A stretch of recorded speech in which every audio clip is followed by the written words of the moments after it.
Raha ny makasika ny fanabeazana kosa dia totosa androany ilay hetsika tapakandro ho an'ny firaisankina amin'ny fiarovana ny fampianarana ambony. Mpampianatra mpikaroka maro no hita nandray anjara tao anatin'izany hetsika izany. Araka izao hitaterany rotsy rakotondrainy tsy mamara Samuel azy izao. Totosa androany ny hetsika tapakandro amin'ny firaisankina amin'ny fiarovana ny fampianarana ambony tsy miankina izay nataon'ireo mpampianatra mpikaroka eny amin'ny anjerimanontolo. Tao anatin'izany indrindra dia nisy ny adi-hevitra namela-pialarana ny olana mahazo ny mpianatra, ny mpampianatra mpikaroka ary koa ny mpandraharaha.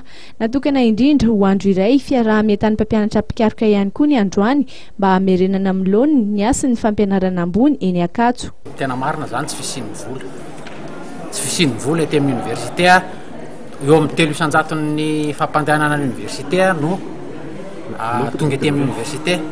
Ka raha te hampianatra raha ny mpampianatra ety amin'ny université mazava ho azy zany fa tsisy fampianarana vanina ety amin'ny université. Zay angamba ny tena zava-kanto tenena.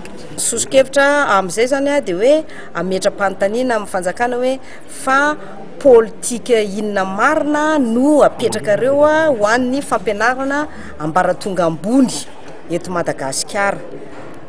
Zay contenu ny fanambarana io zany dia mikasika an'le franchise universitaire, mikasika an'le fitondrana amin'ny tanila ataon'ny fanjakana amin'ny université enina manerana ny nosy, dia ao anatin'izay koa zany le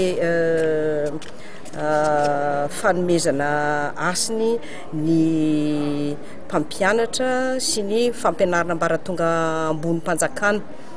Zay zany no contenu global nio fanambarana io.